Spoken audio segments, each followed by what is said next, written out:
Tinha chovido por 3 dias seguidos quando Helena encontrou aquele homem caído na beira da estrada.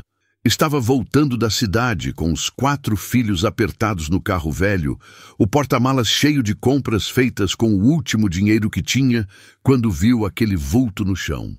Por um segundo pensou em passar direto. Deus sabe que ela já tinha problemas demais para carregar os seus próprios, mas alguma coisa dentro dela não deixou. Talvez fosse a lembrança do marido que nunca passou, por alguém precisando de ajuda. Ou talvez fosse só aquilo que a mãe sempre dizia: a gente nunca sabe quando vai ser a gente na beira da estrada. Parou o carro. Os meninos olharam assustados. O homem estava encharcado, a roupa de fazendeiro toda rasgada, o rosto coberto de lama. Devia ter uns 60 anos, talvez mais. Estava consciente, mas fraco demais para se levantar. Helena desceu do carro, sentiu a chuva fina molhando seu cabelo e se ajoelhou ao lado dele. E olha, se você está gostando dessa história até agora, me ajuda deixando seu like aqui embaixo. Se inscreve no canal também, porque isso ajuda demais a gente continuar trazendo histórias assim para vocês. E me conta lá nos comentários de onde você está ouvindo essa história. Eu adoro saber de onde vem cada um de vocês que está aqui comigo agora. O homem abriu os olhos quando ela tocou seu ombro. Eram olhos cansados, fundos, mas ainda assim ela viu algo neles. Não era só dor física. Era uma tristeza antiga, do tipo que mora dentro da gente há tanto tempo que vira parte de quem somos. Ele tentou falar, mas só saiu um gemido rouco. Helena não pensou 2 vezes. Chamou Pedro, o mais velho dos meninos, com seus 14 anos, já quase um homem. Juntos, conseguiram arrastar aquele corpo grande até o banco de trás do carro, espremendo as crianças. A fazendinha onde Helena morava com os filhos ficava a uns 20 quilômetros dali. Era uma propriedade pequena, herdada da família do falecido marido. 3 anos já que ele tinha partido, levado por um câncer que chegou silencioso e foi embora barulhento, deixando só ausência e dívidas. A casa era simples: 3 quartos, uma sala, cozinha com fogão a lenha, um quintal grande com algumas galinhas e uma horta que Helena cuidava com as próprias mãos. Não era muito, mas era o que tinham. Era o teto sobre suas cabeças. Era o chão firme sob seus pés. Quando chegaram, já estava escurecendo. Helena pediu para Pedro e Lucas, o segundo filho, ajudarem a levar o homem para dentro. Colocaram ele no quarto que tinha sido do casal, agora só dela. Os meninos dormiam juntos no outro quarto e as 2 meninas dividiam o terceiro. Ela tirou as roupas molhadas dele, cobriu com um lençol limpo e ficou ali parada por um momento, olhando aquele estranho em sua casa. O que estava fazendo? Não conhecia aquele homem. Não sabia nem o nome dele. E se fosse perigoso? E se... Mas então ele abriu os olhos de novo, e Helena viu que não havia perigo naquele olhar. Só havia uma solidão tão profunda que ela reconheceu imediatamente, porque era a mesma solidão que via no espelho todo dia. Naquela noite, Helena fez um caldo quente de galinha com legumes da horta. Conseguiu fazer o homem tomar algumas colheradas, devagar, com paciência. Ele tinha febre alta, tremia mesmo debaixo de 3 cobertores. As crianças espiavam da porta, curiosas e assustadas ao mesmo tempo. Marina, a mais nova, com seus 6 anos, perguntou se o homem ia morrer. Helena disse que não, que ele só estava muito doente, mas que ia ficar bom. Disse isso com uma convicção que não sentia, porque, na verdade, não sabia de nada. Durante 3 dias, o homem ficou entre a vida e a morte. Helena cuidou dele como se fosse da família. Trocava os lençóis molhados de suor, dava o remédio que tinha em casa, um antibiótico velho que sobrou de quando Lucas teve pneumonia. Fazia compressa fria na testa dele quando a febre subia demais. De noite, dormia sentada numa cadeira ao lado da cama porque tinha medo de ele piorar e ninguém estar ali. Foi no 4º dia que ele finalmente acordou de verdade. Os olhos estavam mais claros, o rosto menos pálido. Helena estava trocando o pano úmido na testa dele quando ele segurou seu pulso. O toque era fraco, mas era firme o suficiente para fazê-la parar. Ele olhou para ela por um longo momento antes de falar, e quando falou, a voz saiu rouca e baixa. Por que você me trouxe para sua casa? Helena não soube o que responder de imediato. Por que mesmo tinha feito aquilo? Tinha tanto motivo para não ter feito. Estava sem dinheiro, com 4 bocas para alimentar, sozinha no mundo, tentando segurar as pontas como podia. E ainda assim, tinha parado o carro, tinha trazido um estranho para dentro de casa, tinha dividido o pouco que tinha. Porque era a coisa certa a fazer, ela respondeu finalmente. E era simples assim mesmo. O homem fechou os olhos. Uma lágrima escorreu pelo canto, sumindo no travesseiro. Ele não disse mais nada, mas não precisava. Helena entendeu que aquele choro não era só pela doença, era por algo muito maior. Nos dias seguintes, ele foi melhorando devagar. Começou a sentar na cama, a tomar sopa sem ajuda, a falar algumas palavras. Disse que o nome dele era Miguel. Não falou sobrenome. Não falou de onde vinha, o que fazia na estrada naquele estado, por que estava sozinho. E Helena não perguntou. Cada um tem suas histórias, seus segredos, suas dores que são grandes demais para caber em palavras. Miguel começou a observar a casa. Via a Helena acordar antes do sol nascer, preparar o café dos meninos, arrumar as crianças para a escola. Tinham que pegar o ônibus às 6:30 da manhã. Via ela voltar e ir direto para a horta, arrancar o mato, regar as plantas, colher o que estava no ponto. Via ela fazer almoço, lavar roupa no tanque, costurar as roupas rasgadas dos filhos, fazer lição com as crianças à noite. Via ela desabar na cama quase meia-noite, exausta, para acordar de novo algumas horas depois e recomeçar tudo. E nesse observar, Miguel foi entendendo quem era aquela mulher que o tinha salvado.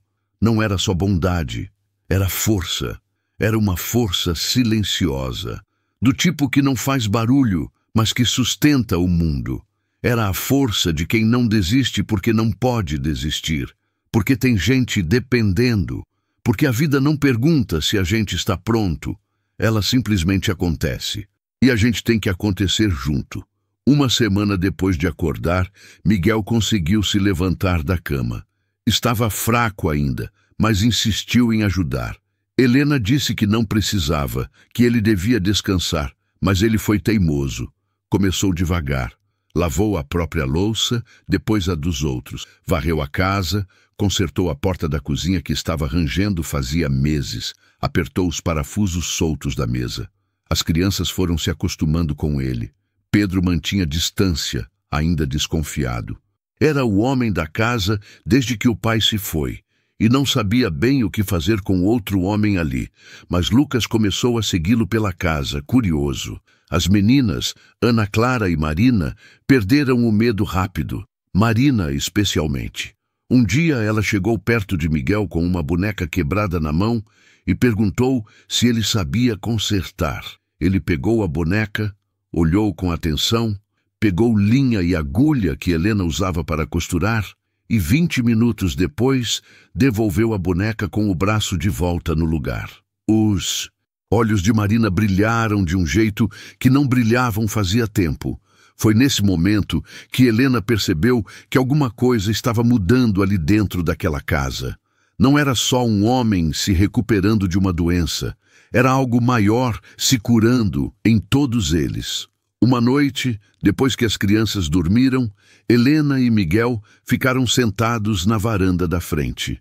O céu estava limpo, cheio de estrelas, daquelas que só aparecem longe da cidade, onde a escuridão ainda é escuridão de verdade. Tinha um silêncio bom entre eles, desses que não precisam ser preenchidos com palavras vazias. Você tem família? Helena perguntou, quebrando o silêncio pela primeira vez. Miguel demorou para responder. Ficou olhando para as estrelas, como se estivesse procurando a resposta ali em cima. Tive, ele disse finalmente, mas perdi tudo. Minha culpa, a maior parte. Fui um homem difícil de conviver. duro demais, orgulhoso demais. Achei que trabalho e dinheiro era tudo que importava. Quando percebi que não era, já era tarde demais. Minha mulher tinha cansado de esperar. Meus filhos tinham crescido sem mim, mesmo eu estando ali. E quando ela se foi, A voz dele quebrou. Ele respirou fundo. Quando ela se foi, os meninos foram junto. Me deixaram sozinho naquela casa grande, com todo o dinheiro do mundo e nenhum motivo para viver. Helena sentiu o peito apertar. Conhecia aquela dor. Era diferente da sua, mas era dor do mesmo jeito. Todas as dores de perda são irmãs, no fundo. E o que você estava fazendo na estrada? Ela perguntou suave. Miguel sorriu, mas era um sorriso triste. Fugindo, ou procurando, não sei mais. Vendi tudo que tinha, peguei o carro e simplesmente dirigi. Dirigi por dias até o carro quebrar. Aí saí andando, andei até não conseguir mais. E foi ali que você me encontrou. Eles ficaram em silêncio de novo. O vento da noite balançava as árvores ao longe. Uma coruja cantou no mato. Você salvou minha vida, Miguel, disse olhando para Helena. E nem sabe direito quem eu sou. Não preciso saber, Helena respondeu. Você é alguém que precisava de ajuda. É só isso que importa. Mas Miguel sabia que não era bem assim, porque ele tinha um segredo que mudaria tudo se ela soubesse. E cada dia que passava, cada gesto de bondade que recebia, cada sorriso das crianças, cada prato de comida simples, mas feito com amor, tornava mais difícil contar a verdade. Porque Miguel não era só um fazendeiro solitário. Era Miguel Santana Almeida, o dono da maior cadeia de fazendas do estado. O homem que tinha construído um império do nada e que tinha perdido tudo o que realmente importava no processo. O homem que tinha aparecido em revistas e jornais, que tinha sido chamado de visionário e de cruel na mesma frase. O homem que todos conheciam, mas ninguém realmente conhecia. E agora estava ali, naquela casinha simples, sendo cuidado por uma mulher que mal tinha o que comer, mas que dividia tudo sem pensar duas vezes, sendo aceito por crianças que não tinham pai, mas que estavam abrindo espaço para ele em suas vidas, sentindo-se mais em casa ali, em 2 cômodos pequenos e uma cozinha apertada, do que tinha se sentido em sua mansão de 12 quartos. E não sabia o que fazer com isso. As semanas foram passando e Miguel foi se tornando parte daquela rotina. Acordava junto com Helena, antes do sol nascer, e ia direto cuidar do quintal. Consertou o galinheiro que estava caindo aos pedaços, construiu uma cerca nova para a horta. Os animais do mato estavam comendo as verduras durante a noite. Arrumou o telhado que pingava na cozinha quando chovia forte. Coisas que Helena vinha adiando por falta de tempo, de força, de conhecimento. Ela observava de longe, sempre com aquele olhar de quem não sabe se deve aceitar ou recusar a ajuda. Tinha orgulho, Helena. Aquele tipo de orgulho que a gente desenvolve quando passa muito tempo tendo que resolver tudo sozinha. Mas aos poucos foi percebendo que aceitar ajuda não era fraqueza. Era só humano. Era o que a gente faz quando vive em comunidade, quando entende que ninguém sobrevive completamente sozinho nesse mundo. As manhãs viraram uma dança silenciosa entre os dois. Helena preparava o café enquanto Miguel alimentava as galinhas. Ela acordava as crianças enquanto ele esquentava a água do banho no fogão a lenha. Não precisavam combinar, simplesmente acontecia, como se sempre tivesse sido assim, como se ele sempre tivesse estado ali. Pedro continuava distante, mas não hostil. Observava Miguel com aqueles olhos de quem está tentando decifrar um código. Um dia, o motor da bomba d'água quebrou. Helena ficou desesperada. Sem aquela bomba, não tinha como regar a horta direito, não tinha como encher a caixa d'água. E dinheiro para um mecânico, ela definitivamente não tinha. Miguel pediu para ver.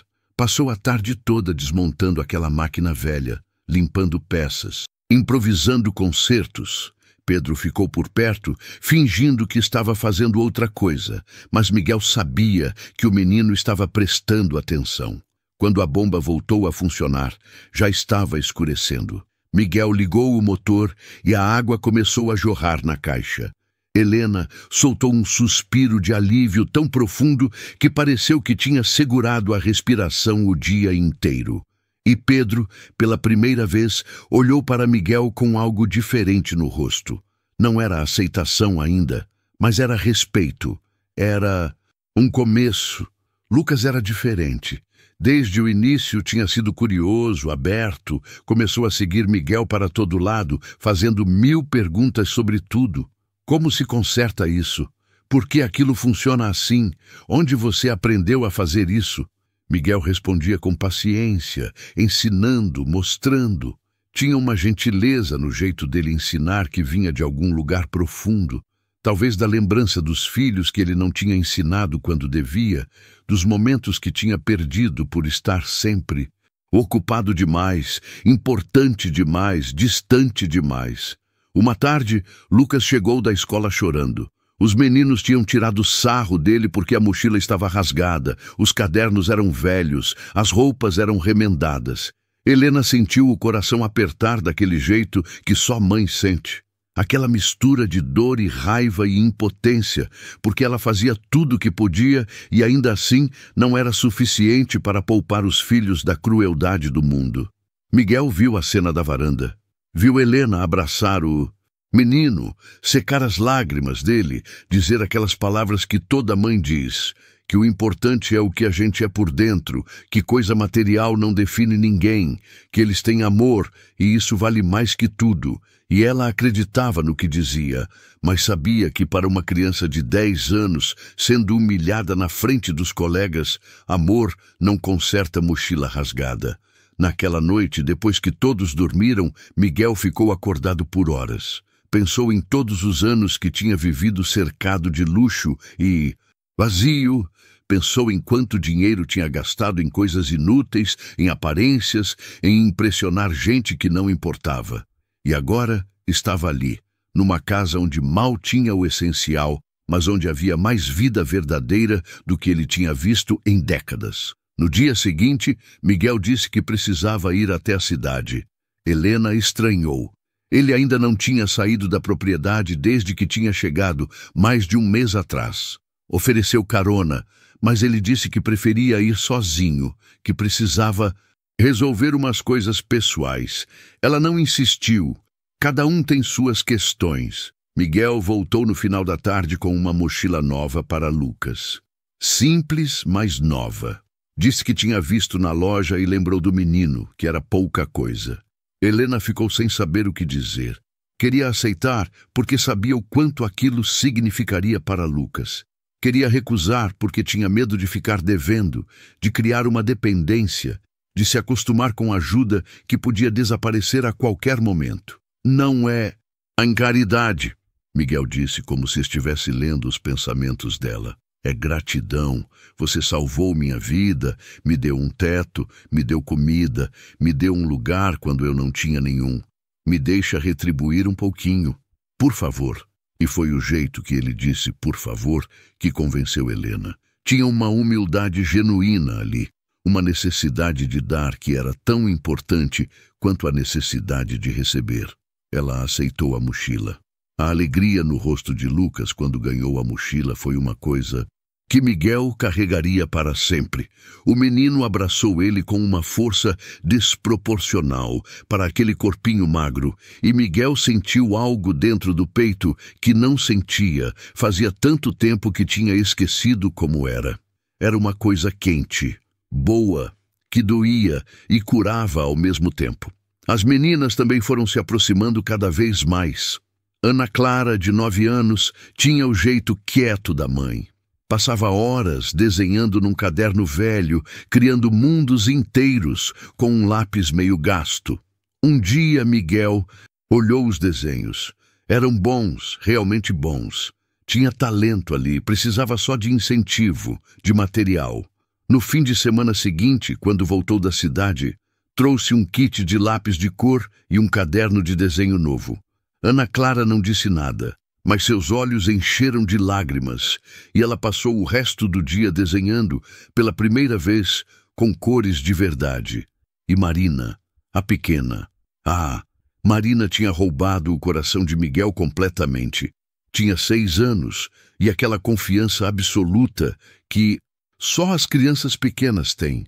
Sentava no colo dele para ouvir histórias, pegava na mão dele para mostrar as flores do jardim, pedia para ele fazer trancinhas no cabelo dela, e Miguel, que nunca tinha feito uma trancinha na vida, aprendia desajeitado, mas tentando. E Marina ria daqueles penteados tortos, mas usava com orgulho. Foi Marina quem perguntou, uma noite no jantar: Miguel, você vai ficar para sempre com a gente? O silêncio que caiu na mesa foi pesado. Pedro parou de comer e olhou fixo para o prato. Lucas ficou imóvel, esperando a resposta. Ana Clara segurou o garfo no ar. Helena sentiu o coração acelerar. Miguel olhou para aqueles rostos, todos esperando, todos querendo e ao mesmo tempo com medo de querer. E não soube o que responder, porque a verdade era que ele não sabia. Não sabia se podia ficar. Não sabia se devia. Tinha uma vida antes daquela. Uma vida que tinha destruído, mas que ainda existia em algum lugar. Tinha propriedades, tinha negócios, tinha um nome que significava coisas. E mais cedo ou mais tarde teria que lidar com tudo isso. Vou ficar enquanto vocês quiserem que eu fique, ele respondeu finalmente. Não era a resposta que Marina queria, mas era a única que ele podia dar naquele momento. Os dias continuaram seu ritmo. Maio virou junho. O frio começou a apertar. Ali no interior, longe do litoral, o inverno chegava com força. Miguel isolou melhor os quartos, vedou as frestas das janelas, consertou o aquecedor, velho que Helena não usava porque gastava muita lenha. Cortou madeira suficiente para o inverno todo, empilhou organizada ao lado da cozinha. Helena ia para a cama toda noite exausta, mas era uma exaustão diferente da que sentia antes. Antes era o cansaço de quem carrega o mundo sozinha. Agora era só o cansaço honesto de um dia de trabalho duro, mas dividido. E fazia toda a diferença. Uma noite, não conseguiu dormir. Ficou pensando em tudo que tinha mudado desde aquele dia na estrada. Pensou em como a vida era estranha. A gente planeja tanto, se preocupa tanto, e no final as coisas mais importantes acontecem por acidente. Se ela não tivesse parado naquele dia, se tivesse passado direto, se tivesse escutado a voz da prudência que dizia que era perigoso colocar um estranho dentro de casa com 4 crianças. Levantou-se, foi até a cozinha beber água. Miguel estava lá, sentado no escuro, olhando pela janela. Ela a assustou, não esperava encontrar ninguém. Ele se virou. Desculpa, não queria assustar, ele disse. Também não conseguia dormir. Helena sentou-se na cadeira em frente. A lua entrava pela janela, iluminando a cozinha com aquela luz azulada e fria. No que você estava pensando? Ela perguntou. Miguel sorriu triste. Em como a vida da gente pode virar do avesso em questão de semanas. Em como eu estava pronto para morrer naquela estrada e agora estou aqui, querendo viver de novo. E isso é bom ou ruim? É assustador, ele respondeu. Honesto. Porque eu tinha desistido, sabe? Tinha decidido que minha vida tinha acabado, que não tinha mais nada para mim aqui. E aí você aparece, me salva, me traz para sua casa e de repente eu acordo todo dia com vontade de acordar. E não sei o que fazer com isso. Helena entendeu perfeitamente, porque sentia algo parecido. Desde que o marido morreu, ela tinha entrado num modo de sobrevivência. Não vivia. Sobrevivia, acordava, cuidava dos filhos, trabalhava, dormia, recomeçava. Um dia atrás do outro, sem alegria, sem esperança, só seguindo em frente porque tinha que seguir. Mas ultimamente tinha percebido que estava sorrindo de novo, que acordava e sentia algo além de cansaço, que olhava para o futuro e via possibilidades, não só obrigações. E isso também era assustador, porque significava que estava voltando a viver de verdade. E viver de verdade dói, porque quando a gente sente alegria, também fica vulnerável à dor de novo. Eu queria te agradecer, Helena. Disse: por tudo que você tem feito, pela ajuda, pela presença, pela diferença que fez na vida dos meus filhos. Eles estão mais leves, sabe? Mesmo o Pedro, que fica naquela dele, eu vejo nos olhos deles. Estão mais felizes. Eu que tenho que agradecer. Miguel respondeu: vocês me deram de volta alguma coisa que eu achei que tinha perdido para sempre. Me deram um propósito, um lugar, uma razão. Ficaram ali sentados no escuro, no silêncio confortável de quem não precisa preencher cada segundo com palavras. Tinha uma intimidade se formando entre eles, algo que ia além da gratidão ou da conveniência. Era uma conexão verdadeira, construída em pequenos momentos, em gestos simples, em presença constante. Miguel sabia que estava se apegando, não só às crianças, mas a Helena, a mulher forte que ele via trabalhar incansavelmente todo dia, a mãe dedicada que se desdobrava para dar aos filhos tudo o que podia, a pessoa generosa que tinha ajudado um estranho quando não tinha obrigação nenhuma de fazer isso. Sabia que estava se apegando e sabia que isso era perigoso, porque ainda estava mentindo, ainda estava escondendo quem realmente era. E a cada dia que passava, ficava mais difícil contar a verdade, porque tinha medo. Medo de que ela olhasse para ele diferente, medo de que pensasse que ele tinha se aproveitado, medo de perder aquilo que tinha encontrado ali. Aquela sensação de pertencer, de ser necessário, de ser visto não pelo dinheiro ou pelo nome, mas só por quem ele era. Mas a verdade sempre encontra um jeito de aparecer, e estava chegando o dia em que o passado de Miguel ia bater na porta daquela casinha. E quando batesse, tudo ia mudar. Por enquanto, naquela noite, na cozinha iluminada pela lua, os dois ficaram sentados em silêncio. Dois sobreviventes de tempestades diferentes, encontrando paz momentânea no olho do furacão, aproveitando aquela calmaria, sem saber que a tempestade estava só começando. Julho chegou, trazendo o frio de verdade, aquele frio que entra pelos ossos, que faz a gente querer ficar debaixo das cobertas para sempre. Mas a vida na fazenda não parava por causa de clima. As galinhas continuavam precisando de comida, a horta continuava precisando de cuidado.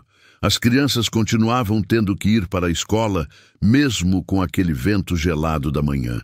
Miguel tinha se tornado parte essencial daquela engrenagem. Acordava mais cedo que todos para acender o fogo no fogão a lenha, deixar a casa aquecida antes das crianças levantarem. Preparava chocolate quente para elas beberem antes de sair. Tinha comprado leite em pó e chocolate na cidade. Dizia que era barato, mas Helena sabia que ele estava gastando o pouco dinheiro que tinha com eles. Pedro tinha finalmente baixado a guarda. Uma manhã, pediu para Miguel ensinar ele a consertar o motor da caminhonete velha que estava parada no quintal havia anos. Os dois passaram o dia inteiro desmontando, limpando peças, tentando fazer aquela máquina funcionar de novo. Conversaram pouco, mas tinha algo acontecendo ali. Uma conexão silenciosa entre dois homens. O tipo de coisa que não precisa de muitas palavras. Quando o motor finalmente pegou, no final da tarde, Pedro sorriu. Era a primeira vez que Miguel via o menino sorrir de verdade.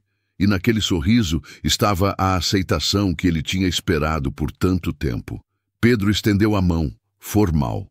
Miguel apertou, sentindo um nó na garganta. As coisas estavam boas demais. E Miguel tinha aprendido, em seus 62 anos de vida, que quando as coisas estão boas demais, geralmente é porque alguma coisa está para acontecer. Foi numa tarde de sábado que o primeiro sinal apareceu. Helena tinha ido até a cidade fazer compras, levado as meninas junto. Miguel ficou em casa com os meninos, consertando o telhado do galinheiro. Pedro estava em cima do telhado passando as telhas. Lucas embaixo organizando as ferramentas. O rádio velho tocava música sertaneja. Então veio a notícia no meio do programa. O locutor falou sobre Miguel Santana Almeida, o magnata do agronegócio que tinha desaparecido havia meses. A família estava oferecendo recompensa por informações. Estavam preocupados, procurando em todo o estado. Miguel congelou. A telha que segurava quase caiu das mãos. Olhou para Pedro, que também tinha ouvido. O menino o encarou, confuso. Miguel Santana Almeida. Pedro repetiu, devagar. Esse não é seu nome. E completo? Miguel desceu do telhado. As pernas estavam tremendo. Sentou-se num toco de madeira, a cabeça entre as mãos. Tinha chegado a hora. Não tinha mais como fugir. É sim, ele respondeu, a voz saindo cansada. É meu nome. Lucas se aproximou, sem entender direito o que estava acontecendo. Pedro continuou parado, processando a informação. O homem do rádio. É você? O dono das fazendas?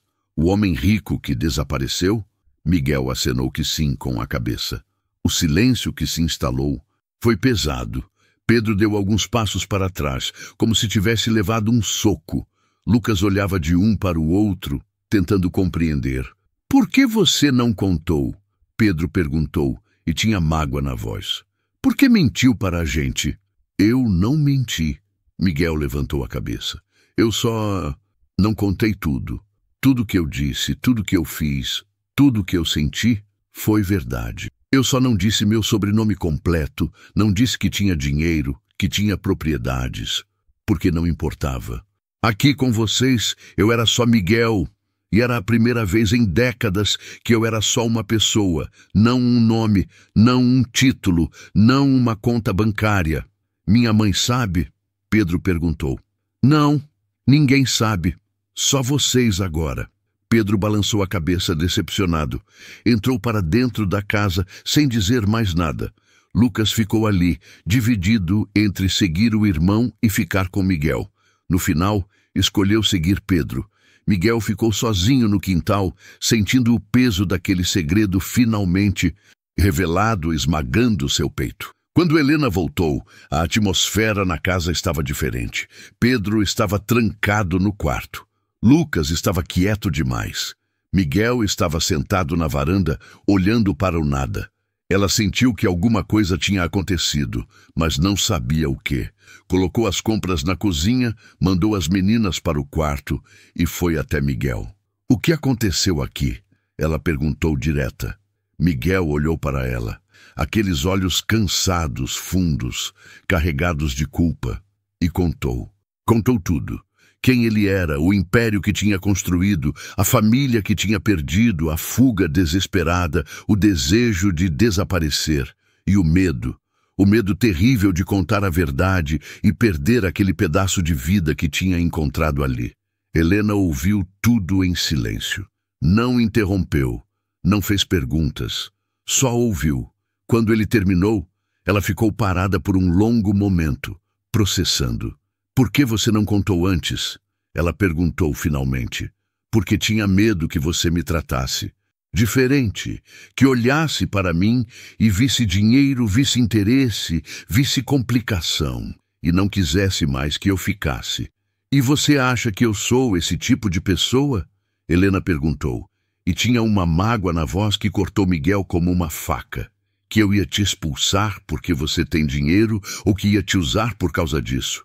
Não, não é isso. Eu só... Miguel procurou as palavras.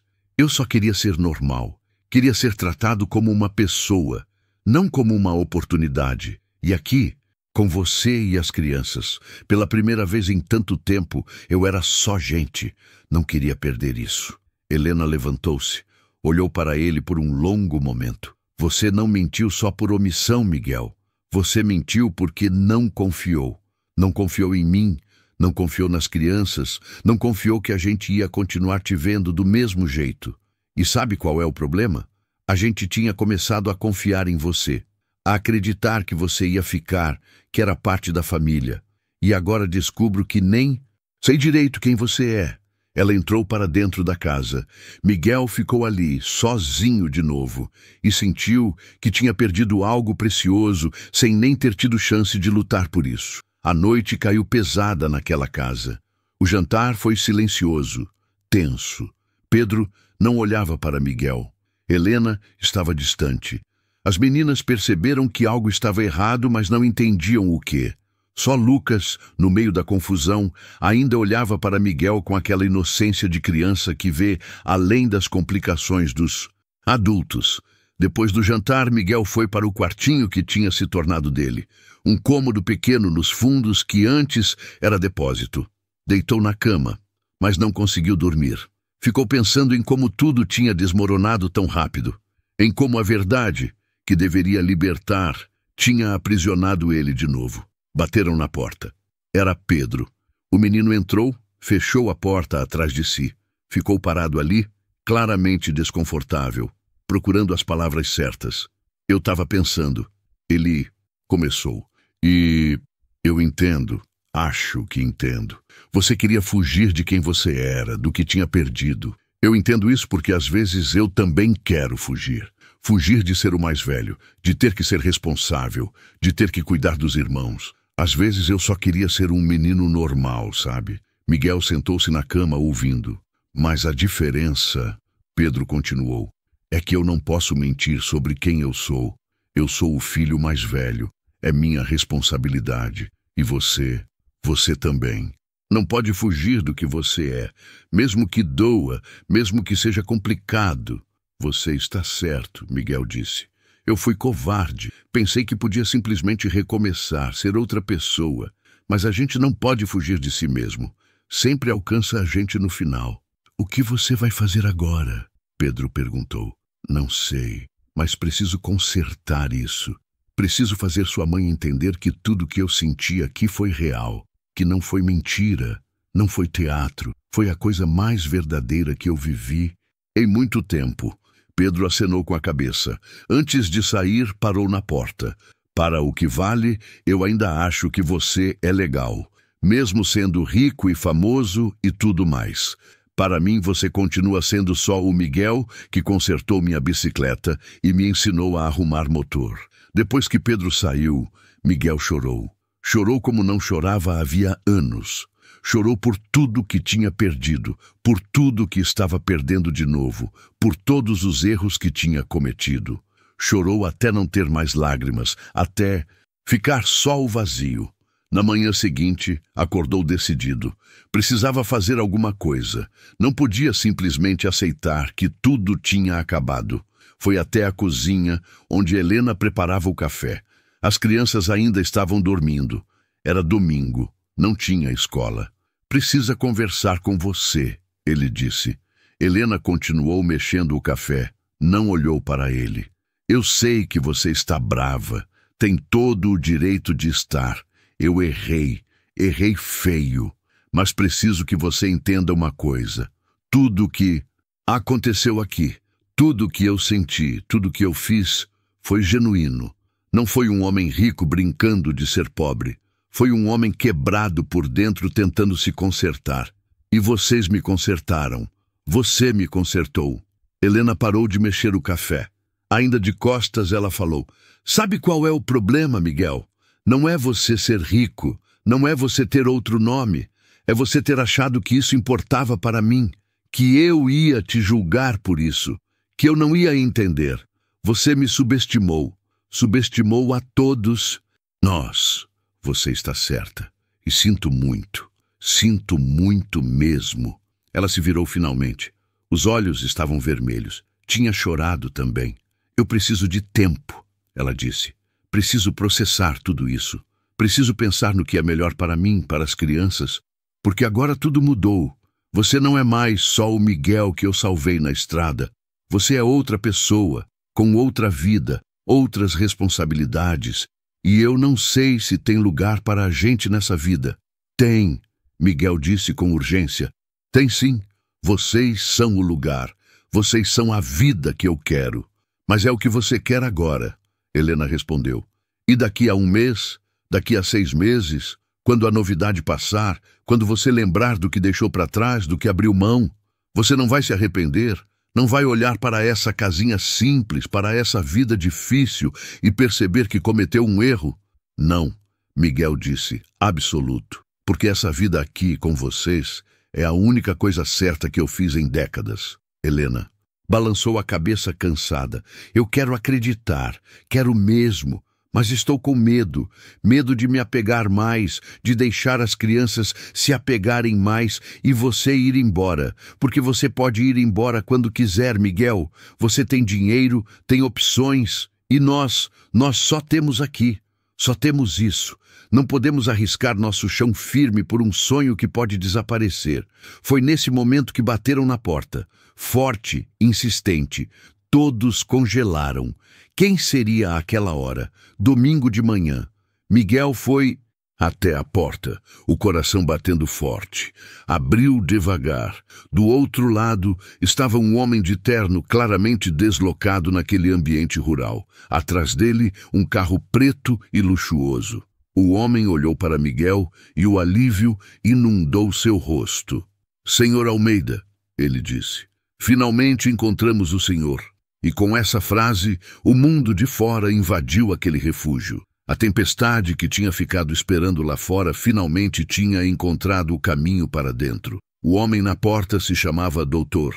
Roberto Tavares. Era o advogado pessoal de Miguel havia 30 anos. Entrou na casa com aquele jeito de quem está acostumado com ambientes muito mais refinados, mas tentando disfarçar o desconforto. Helena ofereceu café por pura educação. Era o que se fazia no interior, não importava quem batesse à porta. Ele aceitou, sentando-se na mesa simples da cozinha como se estivesse num escritório de advocacia. Miguel ficou de pé, os braços cruzados, o maxilar tenso. As crianças tinham se juntado na porta da sala, observando aquele estranho de terno que tinha chegado num carro que valia mais que a casa inteira deles. "Senhor Almeida", Dr. Roberto começou, tirando papéis de uma pasta de couro. "O senhor imagina o desespero que causou? Desapareceu sem deixar rastro, sem avisar ninguém. Seus filhos estão desesperados, achando que o senhor estava morto. Contratamos investigadores particulares. Percorremos o estado inteiro. Meus filhos", Miguel repetiu, e tinha amargura na voz. "Não se importavam se eu estava vivo ou morto até eu desaparecer. Agora, de repente, estão preocupados? Isso não é justo, senhor. Eles estão genuinamente preocupados. E, além disso, há questões práticas. Os negócios estão parados. Decisões precisam ser tomadas. Contratos precisam ser assinados. O senhor tem responsabilidades." Helena observava tudo daquele canto da cozinha, tentando processar. Olhava para Miguel, o homem que tinha consertado o telhado dela, que tinha feito chocolate quente para as crianças, que tinha passado noites em claro quando Marina teve febre, e tentava conciliar aquela imagem com o homem que o advogado descrevia, o magnata do agronegócio, o homem de negócios, o pai de filhos adultos, o dono de um império. "Quanto tempo o senhor pretende ficar aqui?" Dr. Roberto perguntou, olhando ao redor com um ar de quem não conseguia entender a escolha. "Neste lugar." A palavra lugar soou como um insulto.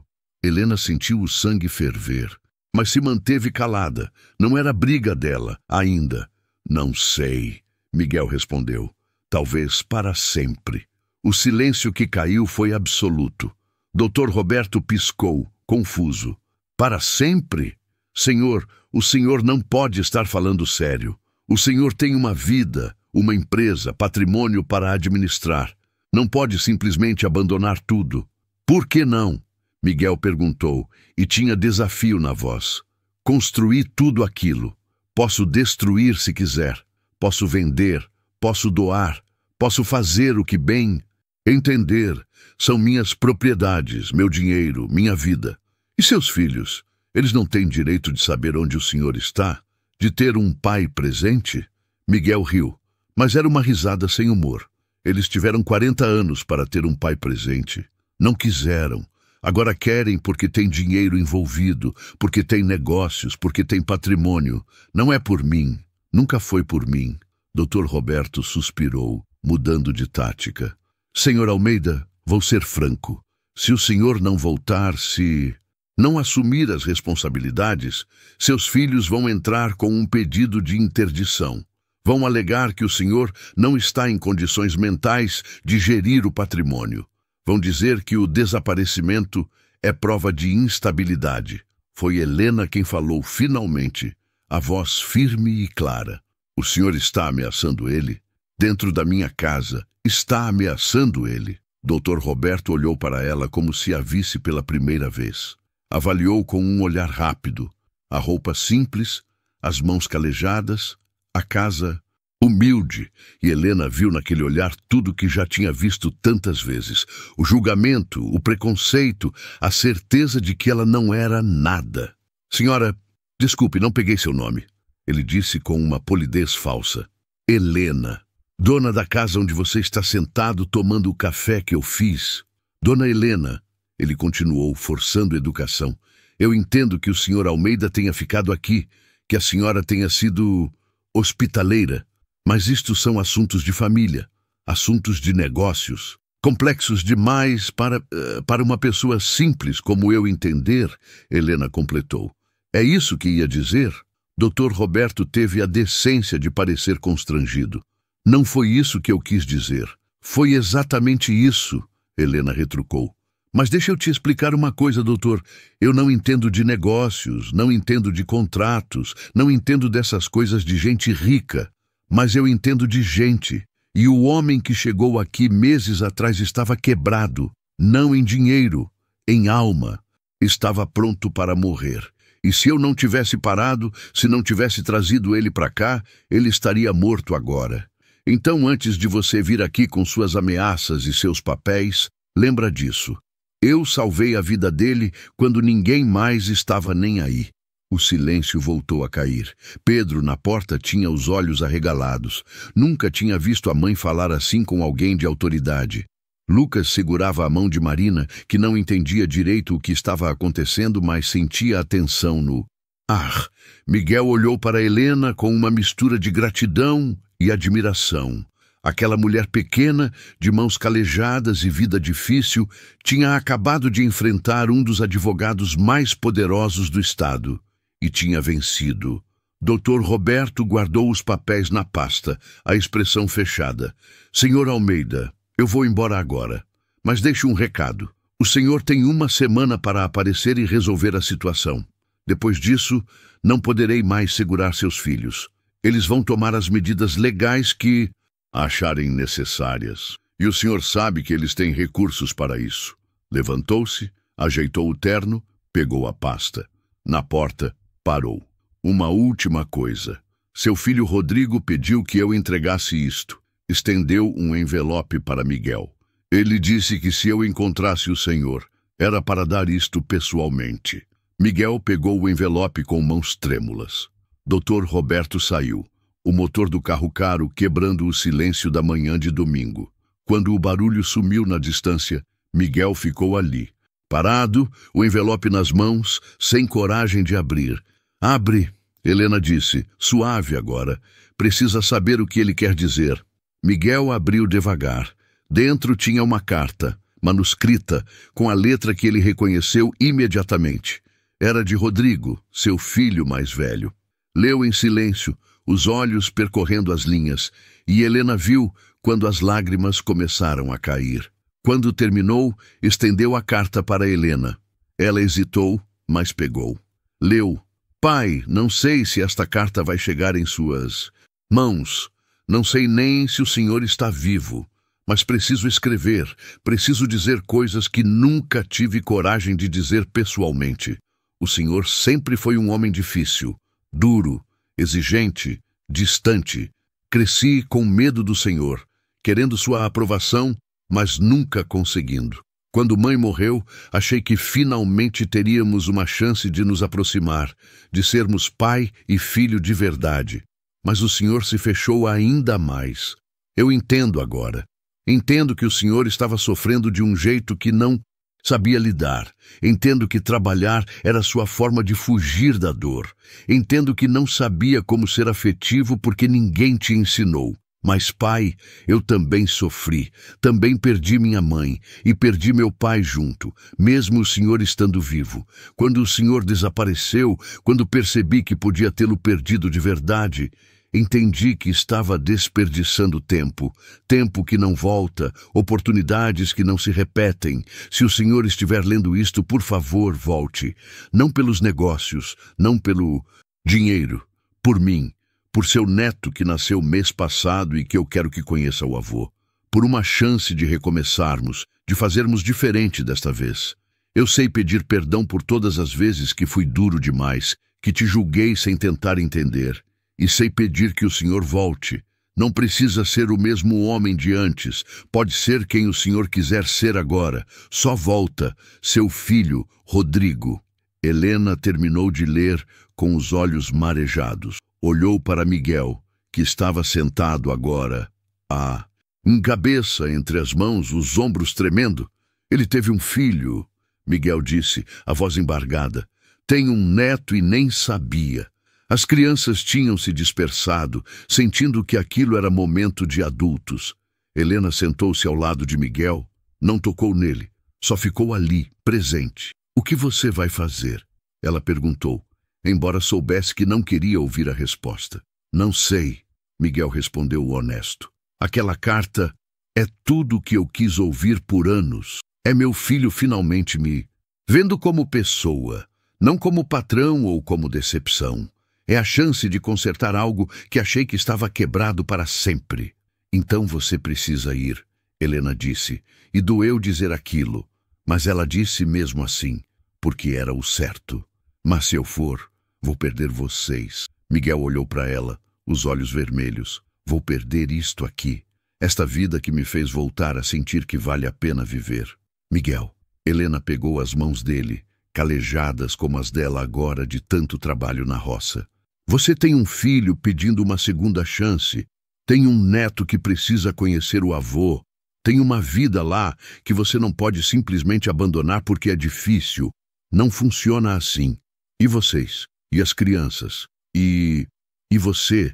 Helena sorriu, mas era um sorriso triste. Nós vamos ficar bem. Sempre ficamos. Sobrevivemos antes de você chegar. Vamos sobreviver depois que você for. Eu não quero que vocês só sobrevivam, Miguel disse com urgência. Quero que vocês vivam. Quero dar para vocês uma vida melhor, oportunidades, conforto. Quero cuidar de vocês como vocês cuidaram de mim. Isso é gratidão falando ou é algo mais? Helena perguntou direta. Miguel ficou em silêncio. Era uma pergunta justa, uma pergunta que merecia resposta honesta. É mais, ele respondeu finalmente. É muito mais.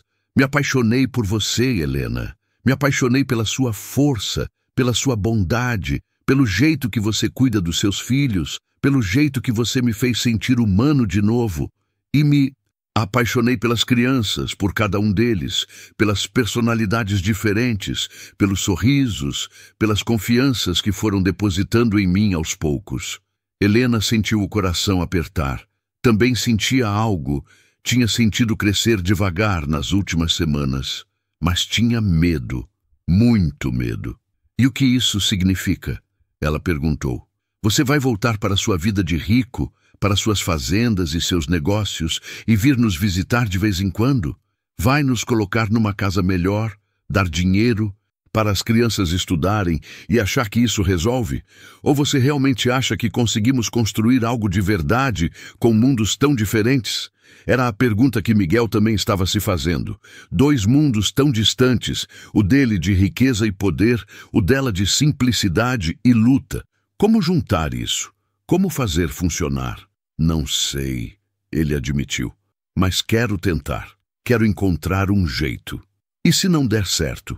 Helena perguntou, a voz pequena agora. E se você voltar para lá e perceber que isto aqui foi só um sonho, um momento fora da realidade? E se seus filhos não aceitarem, se sua família não aceitar uma mulher como eu? E se você olhar para mim daqui a 6 meses e ver só uma viúva pobre com 4 filhos, um peso, uma obrigação? Isso nunca vai acontecer, Miguel disse com convicção. Você não pode prometer isso, Helena retrucou. Ninguém pode. A vida muda a gente, Miguel. As circunstâncias mudam a gente. E eu não posso arriscar o coração das minhas Crianças, não posso deixar elas se apegarem mais ainda. Se existe chance de você perceber que cometeu um erro. Ficaram ali sentados, as mãos entrelaçadas, dois corações querendo acreditar, mas com medo demais de se machucar. Foi Pedro quem apareceu na porta, interrompendo. Miguel, ele disse, formal, posso falar com você? Miguel acenou que sim. Pedro entrou, sentou-se do outro lado da mesa. Tinha aquela seriedade de quem cresceu rápido demais, de quem teve que ser adulto antes do tempo. Eu ouvi a conversa. Ele começou. Não de propósito, mas esta casa é pequena e as paredes são finas. Helena ia dizer algo, mas Pedro continuou. E eu acho que você deveria ir. Deveria voltar, conhecer seu neto, consertar as coisas com seu filho.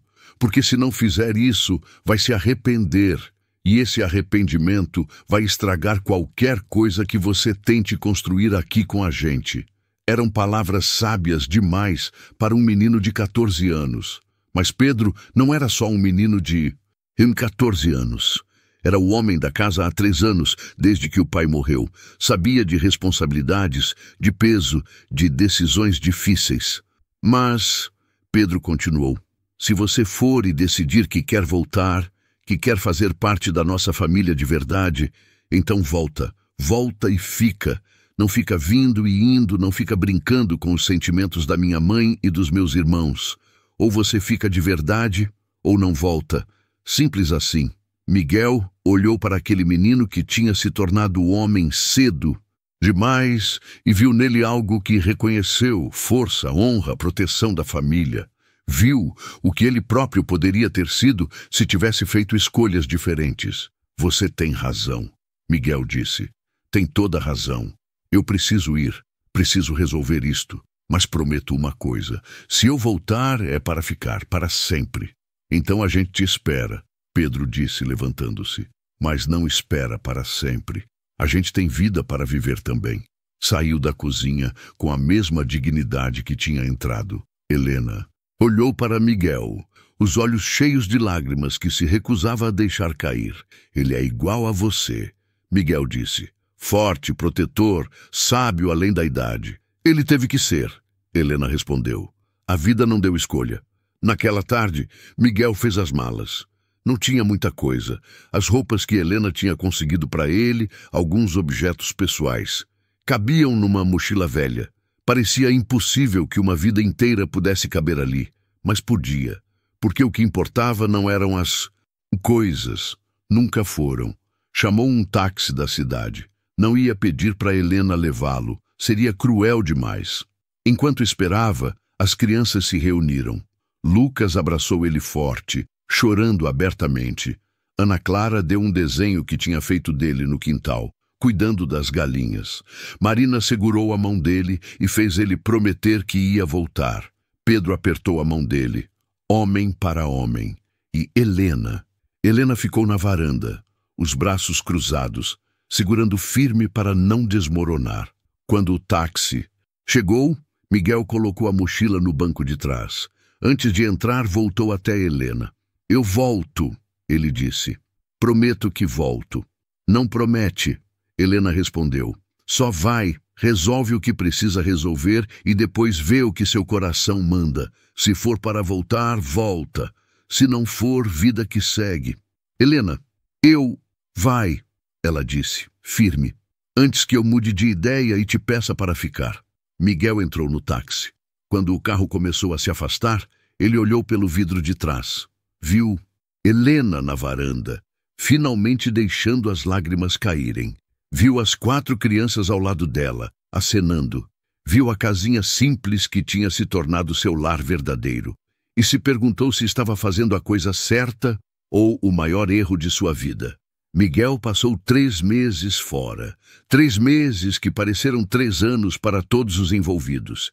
Quando chegou na mansão que tinha abandonado, encontrou tudo exatamente como tinha deixado. Limpo, organizado, vazio. A equipe de funcionários tinha mantido tudo impecável, esperando seu retorno. Mas aquelas paredes elegantes, aqueles móveis caros, aqueles quartos enormes e silenciosos, só lembravam a Miguel de tudo que tinha perdido ali dentro. O encontro com Rodrigo aconteceu no dia seguinte. Foi difícil, doloroso, cheio de lágrimas de ambos os lados. Conversaram por horas, destrinchando anos de mágoas, de mal-entendidos, de oportunidades perdidas. Rodrigo contou sobre o filho, mostrou fotos do bebê de 2 meses. Tinha os olhos do avô. Miguel chorou segurando aquelas fotos, pensando em tudo que tinha perdido por estar sempre ocupado demais, importante demais, distante demais. Pai, Rodrigo disse naquela primeira conversa, eu não quero seu dinheiro, nunca quis. Eu só queria você. Só queria um pai que estivesse presente, que ligasse para saber como foi meu dia, que aparecesse nas minhas conquistas. Dinheiro a gente faz, tempo perdido a gente não recupera. Foram palavras que ficaram ecoando na cabeça de Miguel todos os dias seguintes. Resolveu os assuntos pendentes dos negócios. Convocou reuniões, assinou documentos, tomou decisões que estavam paradas havia meses. Mas fazia tudo no modo automático. O coração estava em outro lugar, numa casinha simples no interior, com uma mulher forte e 4 crianças que tinham devolvido o sentido à sua vida. Ligou para Helena algumas vezes nas primeiras semanas. As conversas eram curtas, educadas, cheias de não ditos. Ela perguntava como ele estava. Ele dizia que estava resolvendo as coisas. Ela contava das crianças. Ele pedia para mandar beijos para todos. Mas tinha uma distância naquelas ligações, um medo de ambos os lados de dizer o que realmente sentiam. Até que as ligações foram espaçando. 1 semana sem ligar, 2, 3. E Miguel foi mergulhando de novo naquele mundo de negócios e obrigações, se perguntando se tinha imaginado tudo. Se aquela vida simples tinha sido só um sonho, um escape temporário da realidade. Enquanto isso, na fazendinha, Helena voltou à rotina de antes. Acordar cedo, cuidar das crianças, trabalhar na horta, fazer as refeições, dormir exausta, tudo como era antes de Miguel aparecer.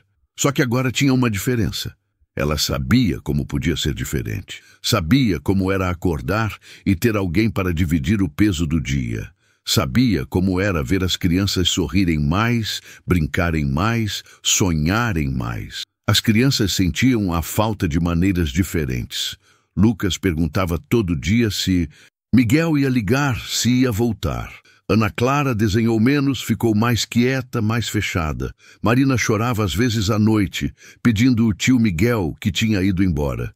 E Pedro voltou a carregar o mundo nos ombros, aquela expressão séria de quem não pode ser criança porque precisa ser pilar. Helena via tudo isso e sentia o coração partir. Tinha sido egoísta? Deveria ter deixado as crianças se apegarem? Deveria ter protegido mais, mantido distância? Mas como proteger do amor? Como impedir conexões verdadeiras de acontecer? Uma noite, 2 meses depois da partida de Miguel, Helena estava na cozinha quando ouviu um barulho no quintal. Pegou a lanterna, o coração batendo rápido. Quando iluminou, viu que o galinheiro estava aberto, as galinhas soltas. Suspirou. Provavelmente tinha esquecido de fechar direito. Era o tipo de coisa que não acontecia quando Miguel estava ali. Ele sempre checava tudo antes de dormir. Passou a hora seguinte tentando colocar as galinhas de volta, sozinha no escuro, e no meio daquilo tudo começou a chorar. Chorou pela exaustão, pela solidão, pela saudade. Chorou por ter conhecido algo tão bom e ter perdido. Chorou por estar de novo sozinha, carregando tudo nas costas, sem ninguém para dividir nem o peso nem a alegria. Sentou-se no chão do quintal, entre as galinhas ainda soltas, e deixou as lágrimas caírem. Foi assim que Pedro a encontrou, meia hora depois. Mãe, ele se ajoelhou ao lado dela. Você ainda ama ele? Helena olhou para o filho sem ter mais energia para mentir. Amo tanto que dói. Então por que não vai atrás dele? Porque fica aqui esperando, sofrendo? Porque tenho medo, filho. Medo de não ser suficiente para o mundo dele. medo de ser só uma fase, uma fantasia, medo de me entregar de verdade e ser abandonada de novo. Pedro abraçou a mãe com força. Você é a mulher mais forte que eu conheço. Não tem medo de trabalho duro, não tem medo de recomeçar, não tem medo de nada. Só está com medo de ser feliz.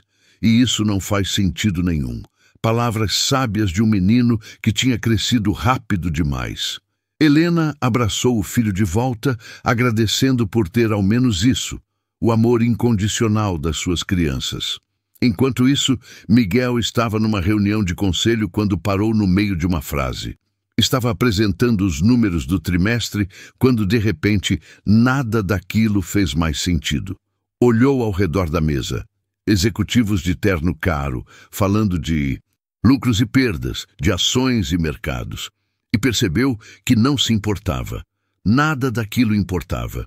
Levantou-se no meio da reunião, deixando todos confusos. Rodrigo, ele disse para o filho que estava presente, você quer assumir a presidência? Silêncio absoluto na sala. Pai, o que você está dizendo? Estou dizendo que construí este império sozinho. Perdi minha família no processo e não vou cometer o mesmo erro de novo.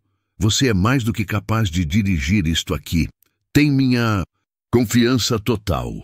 Eu vou ser o presidente do conselho. Vou estar aqui para orientar quando precisar. Mas não vou mais ficar preso neste escritório enquanto a vida passa lá fora. E o que você vai fazer? Rodrigo perguntou. Vou buscar a mulher que amo. Vou ser pai para 4 crianças que precisam de um pai. Vou viver, Rodrigo. Simplesmente viver. Os executivos ficaram chocados. Rodrigo sorriu.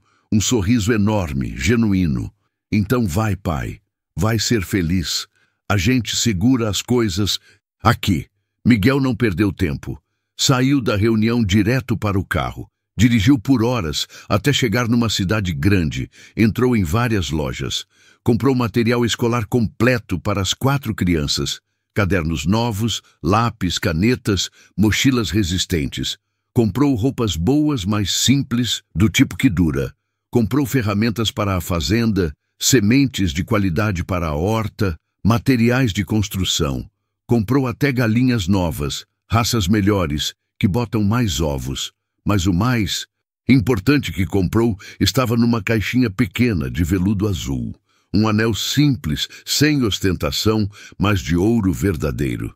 O tipo de anel que simboliza compromisso, eternidade, escolha. Eram quase 11 da noite quando chegou na fazendinha. A casa estava escura, todos dormindo. Estacionou o carro carregado e ficou ali parado por um momento, olhando para aquela casinha simples, que era mais lar do que a mansão de 12 quartos jamais tinha sido. Bateu na porta, suave, mas firme. Esperou.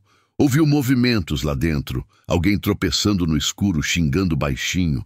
A porta se abriu e Helena apareceu de camisola velha, o cabelo bagunçado de sono, sem maquiagem, com aquela cara amarrotada de quem acabou de acordar. Era a coisa mais linda que Miguel tinha visto na vida.